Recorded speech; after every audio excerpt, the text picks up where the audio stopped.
I love that coffee. You don't? It's not bad. Isn't it fruity though? Mm-hmm. Yeah, I can tell. It's so good.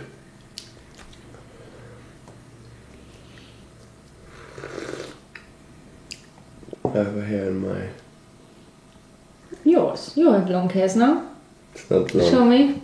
It's not long. Well, that's shorter than mine. Come. Say hi. Jetzt wird Kona von seinem Nap aufgeweckt. Nur das so das. Now what should I do with the baby? He's tired.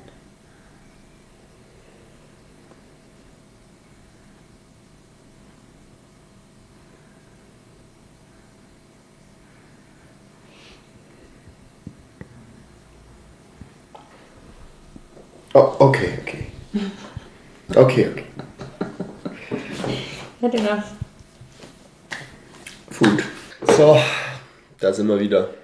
Defining Distance. lange war die Pause.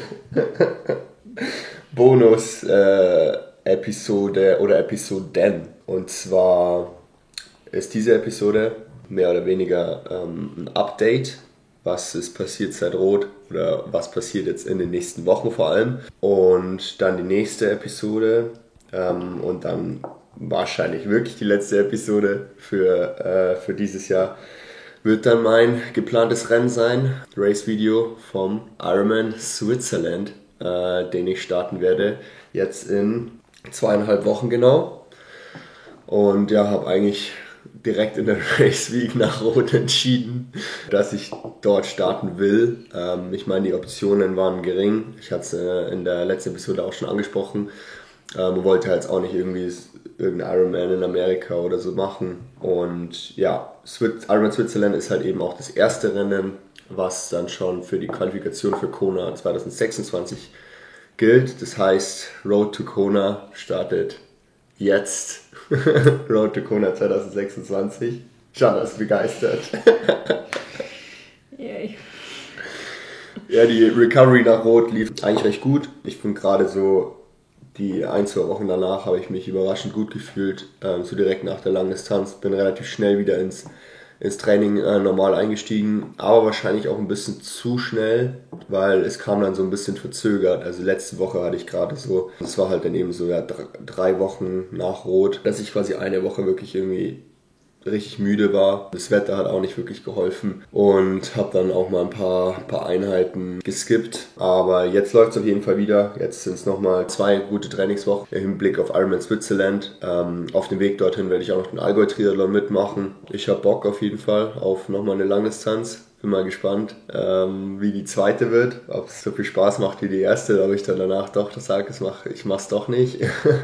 Das ist auf jeden Fall der Plan. Jetzt für heute. Jetzt ist Frühstück, habe hier mein Müsli, Kaffee. Dann steht eigentlich nur eine Session an, und zwar Radfahren, aber 6 Stunden. Ich habe so eine ganz coole Runde, die ich noch nie gefahren bin. 190 Kilometer mit 2700 Höhenmetern, also auch recht bergig. Ich glaube, Switzerland hat knapp über 2000 Höhenmeter auf die 180 Kilometer, also auch auf jeden Fall eine bergige Strecke im Vergleich zu anderen Ironmans. Also wenn ich die Runde heute mit einem 58er Einfachkettenblatt problemlos hinbekomme, dann sollte es beim Ironman auch kein Problem sein. Habe ich noch irgendwas vergessen vom Update?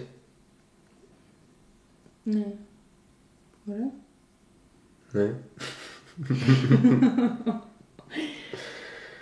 Ist dann auf jeden Fall wieder ein Kufstein, das habe ich noch vergessen. Also hat jetzt auch kein Trainingslager mehr oder so, keine Höhe. Einfach ganz normal zu Hause trainiert. Das erste Mal dieses Jahr. Außer die letzten Wochen vor Rot. Genau. Und Geht's los? geht's los. Trainingstag geht's los? Nur eine Einheit ist so entspannt. Also ich habe dann 6 Stunden Training, aber ich habe ausgeschlafen, fange jetzt irgendwann ganz entspannt an, fahre dann, sagen wir mal, ich komme in einer Stunde los, dann bin ich um 17 Uhr auch wieder zurück und habe dann trotzdem auch noch einen ganzen Abend, aber 6 Stunden trainiert. Radfahrer zu sein, da hat man so viel Freizeit. Vor allem wenn man Radfahrer ist, da wird auch noch vor allem gekocht. Da hat man Physio, da hast du, also ich meine so in den World Tour Teams natürlich. Jebbe war jetzt 3 Wochen mit J.K. Lula im Trainingslager. Der durfte den Luxus mal für 3 Wochen im Trainingslager genießen. Das ist schon cool. So.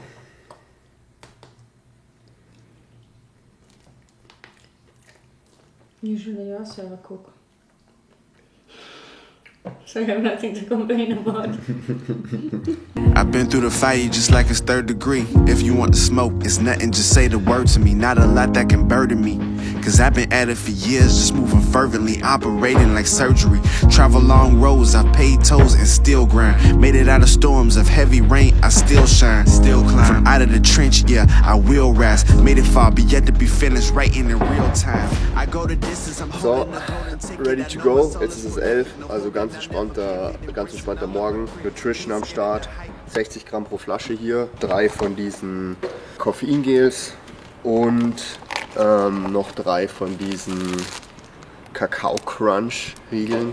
Also insgesamt bei 6 Stunden 60 Gramm pro Stunde. Eventuell planen wir auch noch einen Stopp dann in der zweiten Hälfte des Supermarkt, um Flaschen aufzufüllen. Ich habe Tom aber auch noch 2 Flaschen mit Elektrolyten mitgegeben. Und wie gesagt, die Runde ist 190,5 Kilometer und knapp 2700 Höhenmeter ins Zillertal bis ganz hinter hoch zu den, da war ich auf jeden Fall noch nie, zu den Schlägeisspeichern. Schaut auf Bildern richtig geil aus, auch auf der Map schaut es richtig geil aus und ich bin mir sicher, Tom wird da ein paar geile Aufnahmen machen und euch da mitnehmen. Genau, und ansonsten von der Intensität alles easy. Ich denke mal so 220 Watt im Schnitt, 140 Watt Normalized Power, weil es recht bergig ist. Ich denke mal so, das werde ich fahren mit dem 58er Einfachkettenblatt. Es sind ein paar steile Dinger drin, das heißt, ergibt sich hier und da auch mal so ein bisschen Zone 2 automatisch und genau, let's go. Licht. Und natürlich noch die Challenge Rot Startnummer dran, ganz wichtig.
Hälfte.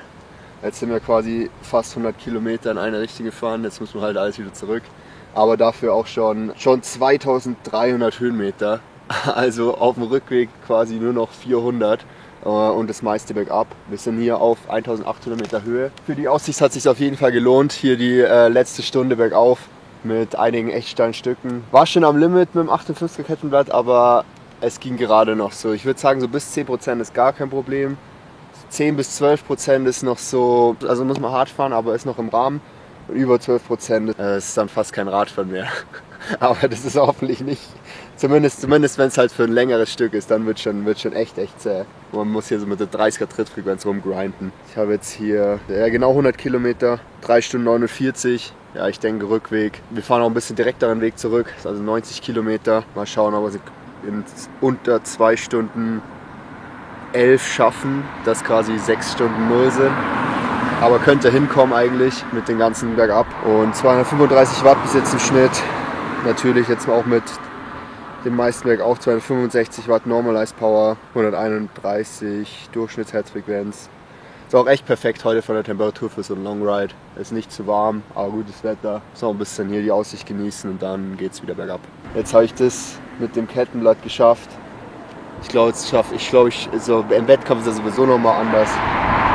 Einfacher. Also ich glaube, dann kann ich Allgäu und Ironman Thun auch mit dem Setup fahren. Weil ich glaube, sogar Ironman Thun das geringere Problem ist. Ich glaube, Allgäu hat die steileren Dinge drin.